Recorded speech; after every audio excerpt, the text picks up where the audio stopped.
And just a preview, this one is my number 3, just so you know. Ooh, nice. So we can talk about it. What's that one? Oh! That's my number 2. Oh, is it? That's going to be number 2. And this is going to be my number 1. This one. Oh, nice. So. Where are we at? My number 3, and then after I'm done, There goes my phone. I think you should open up this one, and then be like, what's your number 3 pick, Joe? And then I'll go over that one.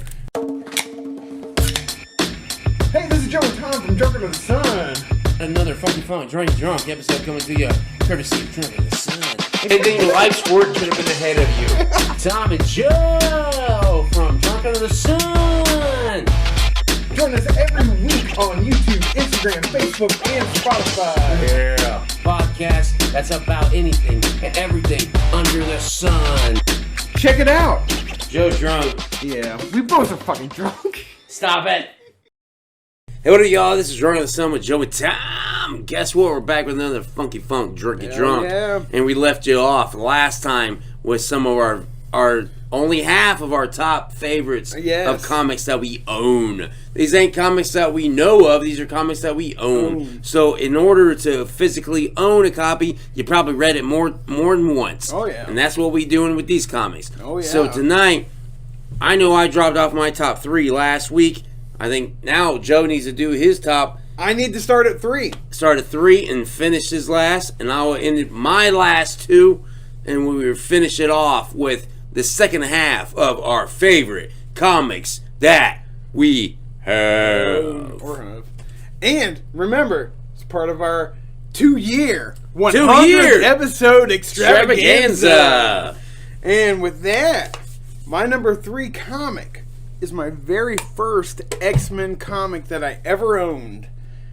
X-Men number 1. Oh! Not the real number 1, but the 1990. No, but it was it's a number 1. Yeah. But it's a reissue. Like, Well, if people who read comics, they know they constantly do number 1s all the time. Exactly. And this was a Jim Lee. That's a Jim Lee. Look at that spread. That's a Jim Lee spread. That is dope amazing. As fuck. And if you didn't know, now you know. Are the very first appearances of these costumes. These are brand new X-Men costumes. See, they say that. They say that, but at the same time, I don't think they are, because Colossus looks the same like he did in the 70s. Beast sure as fuck looks the same. Maybe his shorts. And he still, and Archangel looks like the Archangel from the Fall of the Mutants, which I own over here. But he was part of Apocalypse's team at the time, wasn't he? Yeah, I guess. But so this is new to the X-Men. Okay. But how anyway, convenient. As you can see, though, a lot of these costumes were adopted for the animated series. Was it? Yeah. That was Cyclops' costume, Magneto's costume, Rogue. Wolverine's is not like that. Wolverine had the blue one. Yeah, but Gambit had that one. Beast looked like that. Yeah, Beast. That was Storm. Jean Grey. Yeah. Yep. Resurrects, yeah. Yep, they're all that. And then on the inside, it's another splash. Oh, it's so good. Oh my gosh. It was the first X-Men comic I owned. I loved Jim Lee's artwork. Oh, his artwork. And I was phenomenal. a huge fan of X-Men animated series. Now, I owned this book after X-Men animated series started.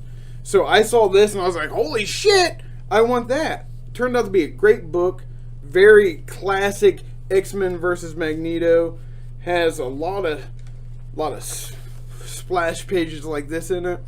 It's amazing. Has a lot of other artwork like this. Yeah, all the pinups at the end. Yeah, that's a pinup at the end. That's exactly so dope.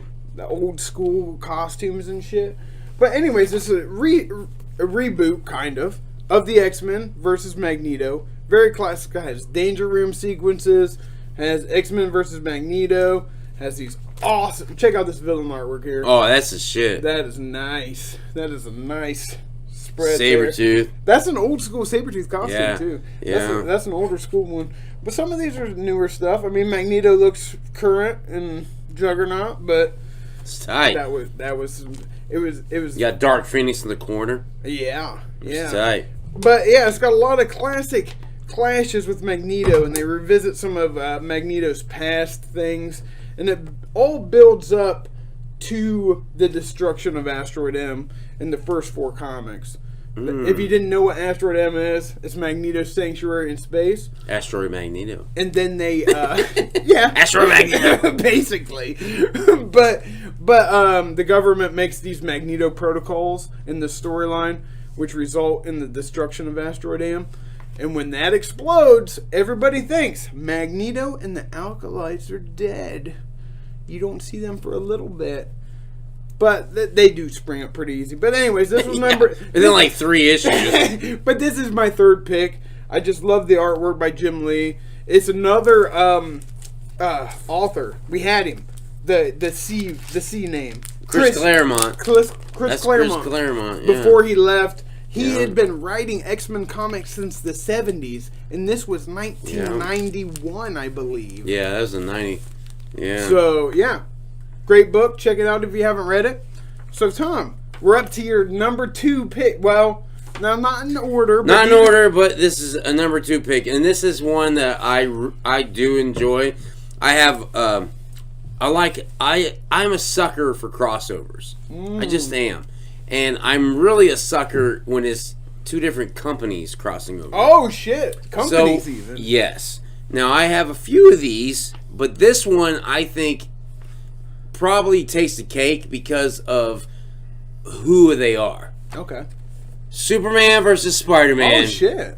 Now, this is a reprint, obviously, because of the gold border and all that shit. Yeah. But these are not fucking... These are reprints of original copies. Yeah. So, what I love about this is...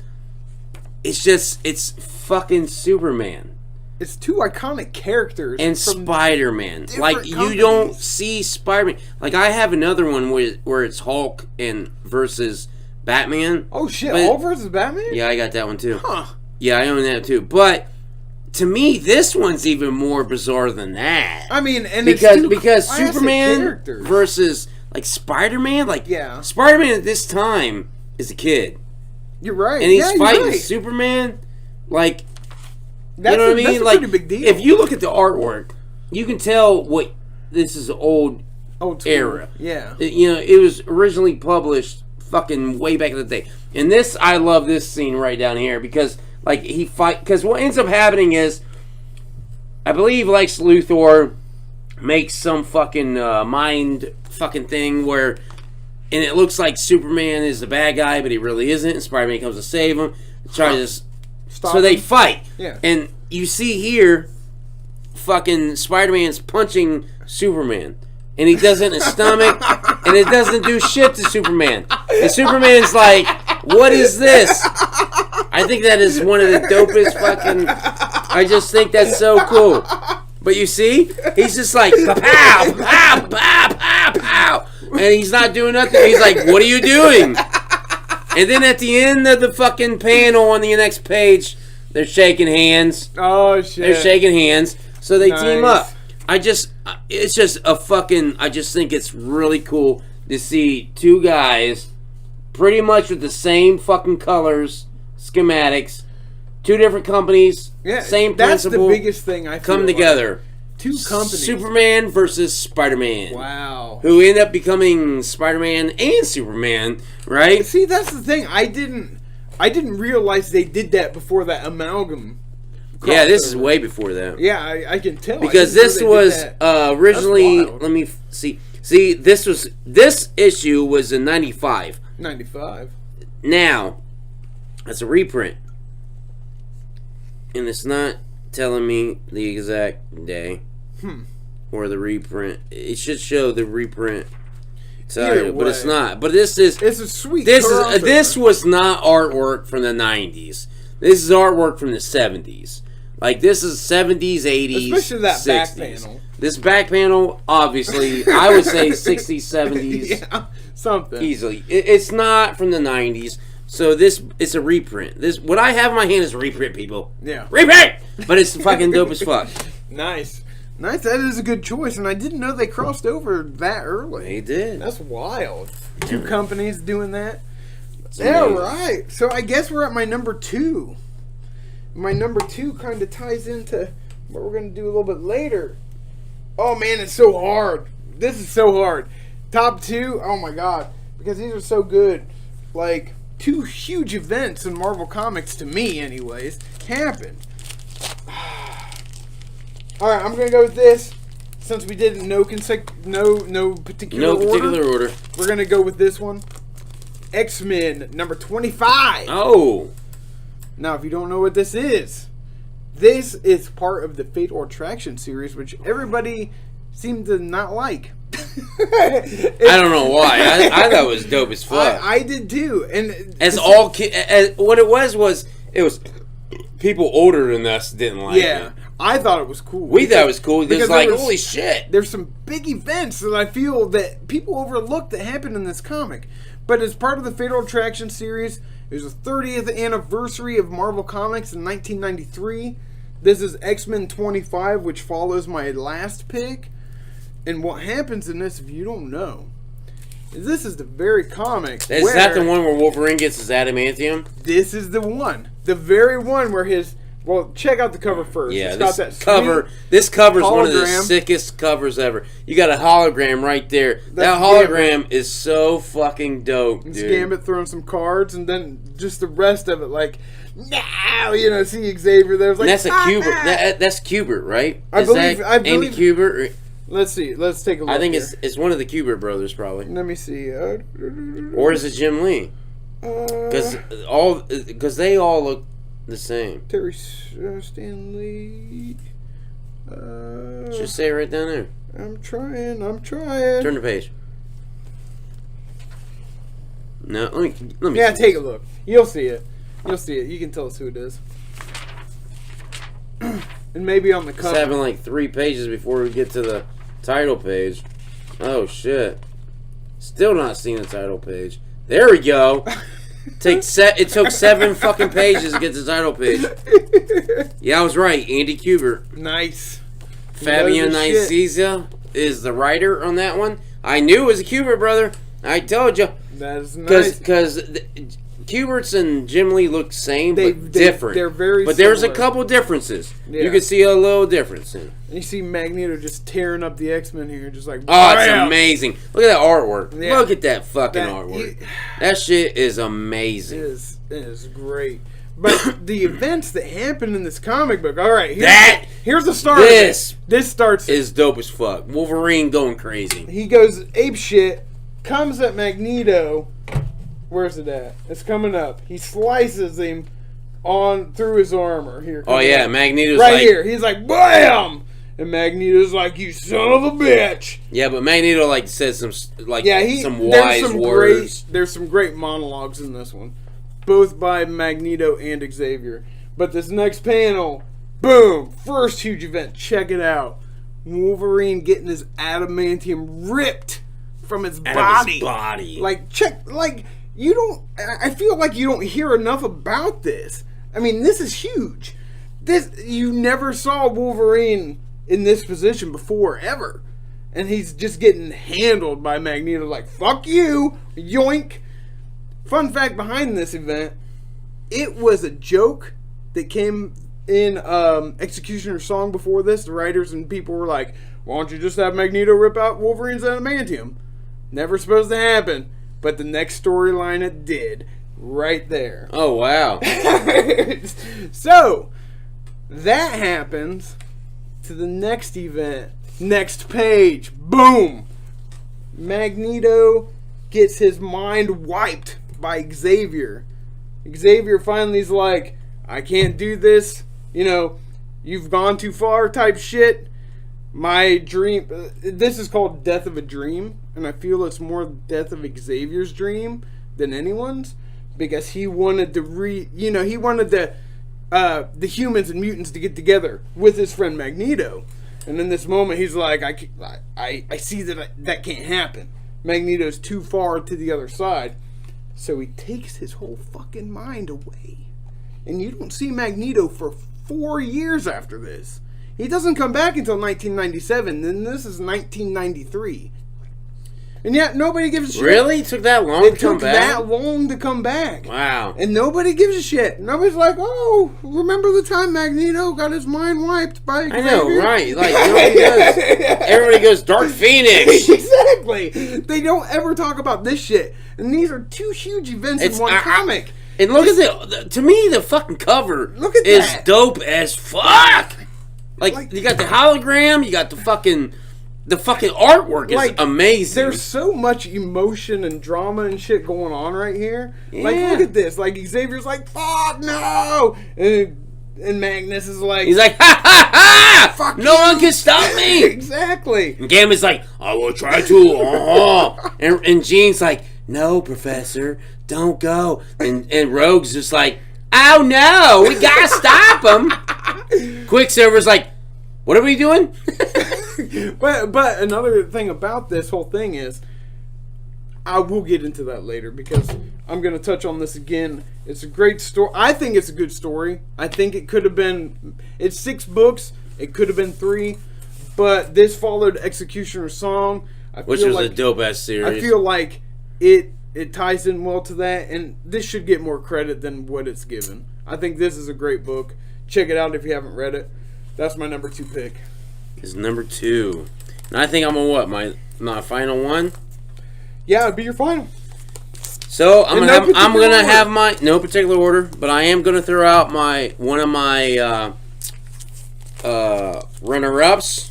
Oh yeah, I got it. And by far, because I've had my top 4 with no particular order. Yeah. But this one was not in my top 4.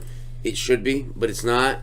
And this book is the dopest of the dopest. Sabretooth, Spider-Man, and the Punisher. Quite a mix. This book is fucking insane. Because what it is about some people using genes, technology, to fucking do some crazy shit, and Spider-Man's investigating, and Sabretooth's trying to kill some people, and Punisher's just trying to kill everyone. Well, and what kills me about this, one, is the cover. You got this slick-ass cover, like that silver. Oh, yeah, silver. Yeah. Oh, that's amazing. That is nice. But at one point in time, Sabretooth is at gunpoint. But one, I think it's Bagley. Looks like Bagley did the art, which is fucking amazing because... Nope. Scott McDaniel. So, Scott McDaniel, hats off to you because your artwork looks awesome. So, at one point in time... The Punisher has Sabretooth dead to rights. He's got a gun to his head. And he's like, I'm going to kill him! And Spider-Man's like, don't do it! Everyone reading the book is like, why would you not do that? He's a dick. But that shows the the character of Spider-Man. Yeah. And is my runner-up. Yeah. So, that being said, we'll go to my final book. Which I have so many books I could talk about all day long, but I'm not. This one is a lead up to the Infinity Gauntlet. Shit, nice. Silver Surfer. Silver fucking Surfer, I believe number 50. Fucking, this is leading up to the Infinity Gauntlet. This is when he finds out Thanos is gonna ring hell on everything. You know, he fights Thanos and he's like, oh, what the fuck? And then by the end of the book, oh, here's Joe's Galactus. Galactus is there. But, like... See? Galactus. Nice. But by the end of the book, Silver Surfer, I mean, he gets his ass whooped by Thanos. Thanos in this book is showing him that he has the Infinity Gauntlet. And he can do whatever he wants. Like this page. You know, he can do whatever he wants to him. Yeah. And, fun fact about that, he's not even there with Silver Surfer. Not even there. He's like doing some Jedi shit. He's doing it with the Infinity Gauntlets. Yeah. And that's when he goes and crash lands on Earth and starts the Infinity War. Yeah. And this, my friends, is how Infinity War movie starts. Yeah, check but that it's out. Hulk instead of Silver Surfer. You're right. I didn't even think of that. So I got that comic too. Yeah, and it's dope as fuck. And that's how they started it, and that's how it was in the books. It was just substituted. Yeah. And that's what makes it fucking awesome. That is... I didn't even think of that. That's a great pick. Yeah, it's dope. And it's a start dope-ass of book. a great saga. It's a dope-ass book. Yeah, and then after that, you get into the Infinity Gauntlet. Exactly. And then it just goes to hell from there. It's fucking dope. I'm not saying hell in a bad way. I'm saying it just goes to hell because it's chaotic as fuck. Yeah. Yeah. All right, so since you did an honorable mention, I'll do another one. My honorable mention is this one. This is this Blood Ties number 2. Ooh, that's a good one. X-Men number 26. So this is the following X-Men comic, I guess, right after in succession of X-Men number 25, where Wolverine gets his adamantium cut out. But this is an Avengers X-Men crossover, and this was the first one. This is number 2 of the series, but this was the first one of the books that I owned. And my biggest question is, what the fuck is Captain America doing? I mean, what are they all doing? Like, why is the Scarlet Witch doing this? I thought... Like, who's she yelling at? Hey! When I got this, though, I was like, this is so cool. But in adulthood, looking at this cover, like, what are they doing? What are they doing? But, like this is another one, or one of the ones that I got for artwork, because I copied a lot of stuff, and I thought that this was cool for some reason. And I was like, man, that's so cool. It's Captain America. But Captain America was my first Avenger that I knew. I see, Hulk was me. Like my first favorite Avenger. So I was like, man, Captain America, For me, it was Hulk, and then Captain America. Because I like Captain America and Hulk are my 2 favorite Avengers. Yeah. Like, by far. Oh, yeah. Like, I've never given a fuck about Iron Man. Ever. Except until Robert Downey Jr. did something with him. Exactly. That's basically when I did it. But this is my honorable mention. This Blood Ties number 2, X-Men number 26. Ooh. It's a good one. That series is pretty good. Now for my number 1 pick. This is my number 1, and it was on Tom's similar list. This book is bad as fuck if you like these characters. See, I had to pull this from my list because this is one of my favorite books of all time. This is another pick that I pick because it's a classic. This is the Kubert brothers. This is Andy Kubert drawn, I believe, as well. And I believe it's fucking, I believe it's Chris Claremont who did the writing. Pencils, Adam Kubert. Adam Kubert. It's not Andy, but Adam, his brother. All right, script Larry Hama. Oh, I was wrong. But this is a badass script. It's a badass story, and Wolverine that cover 90. And the cover is by the Hildebrand brothers. That artwork, not this one, but this and this. That's the Hildebrands. It's this right here is another one that I liked because it was like. I love that cover. I picked it. That cover is fresh. Like this, I wanted to tattoo this on me. That would be a cool sleeve or something. Because it's fucking bad as fuck. It is like, just like my previous pick, the X-Men pick. This is like a perfect like final battle between 2 rivals. Yeah. And this right here, if you don't know what happens, like there's a lot of. It's all Wolverine Sabretooth. Wolverine gets left at the X-Mansion with a captive Sabretooth. That's right. And then there's like all kinds of big spreads like this. Oh, dude, yeah. The whole thing's like that. Yeah, there's just tons of these. Like, the artwork's amazing. The story is amazing as well. If you love the rivalry with Wolverine and Sabretooth, you gotta check it out. I mean, that sequence right there is just fucking fantastic. Because Sabretooth's trying to bust through this force field. It's a force field. He can't get through. But and look every how far time he gets so close, and then you see the hair move. Yeah. That's what blew me away when I was a kid. Yeah. Like the hair moved on Wolverine. As you're reading this panel. Exactly. It's like, oh my god, they took that much detail to do that. And the artwork just... That's a Kubert brother. It doesn't freaking stop. It's just amazing throughout. It goes through Wolverine showing how alone he is in the mansion with his arch rival. And it all... I love that sequence right there, too. You see him going through his bed like he's sleeping. Yeah. And all of a sudden he wakes up because he knows something's about to go crazy. And it's Sabretooth. And Sabretooth and you see the same sequence except Sabretooth's watching TV instead of being asleep. Yeah. And then when Wolverine's eye, like at the moment when Wolverine wakes up, and Sabretooth's sequence, he wakes up too, like, I got this shit. Mm-hmm. Like the fucking snap to break out. It's a fucking it's great writing. And check this out. He gets through the force field. He pushes his way through a fucking force field. Force field, yeah. That hurts you. Oh my gosh. And then the battle begins. It's badass. But this is another huge event that doesn't get talked about because by the end of it, I mean, check this out. Check this battle out. This is a fierce fucking battle. They're taunting each other. I mean, Sabretooth's taunting Wolverine. Yeah, more Wolverine's getting his ass beat, basically. I don't know. They go back and forth. They do go back and forth in this a lot. Because I think I counted the punches. Oh, yeah? And they go back and forth. They do go back and forth. But check that out. Look at this. There's another one. A gigantic, amazing artwork. Sabretooth getting his head slapped. It's all coming to this climax. Wolverine has his claws and classic on his face deal. And Sabretooth is just like, do it! And he does it. But if you notice this final little corner here, that crystallization, that's the beginning of Age of Apocalypse. Oh, shit. But it kind of leaves you at a cliffhanger. Great book. A lot of good action. Great storytelling. Amazing artwork. Number one pick right here is Wolverine number 90. Like, honestly, that's one of my number one picks, but I couldn't pick it because Joe had it. Yeah.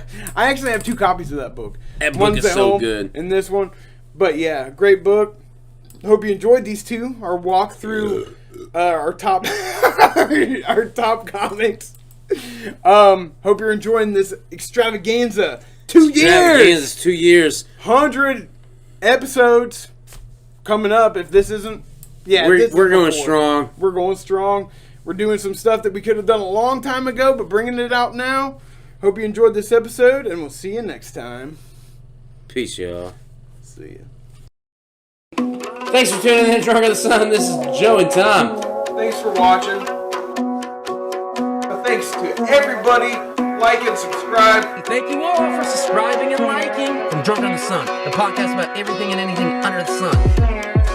So check us out on YouTube, Facebook, Spotify, and Instagram. We're posting new shit every week. See ya.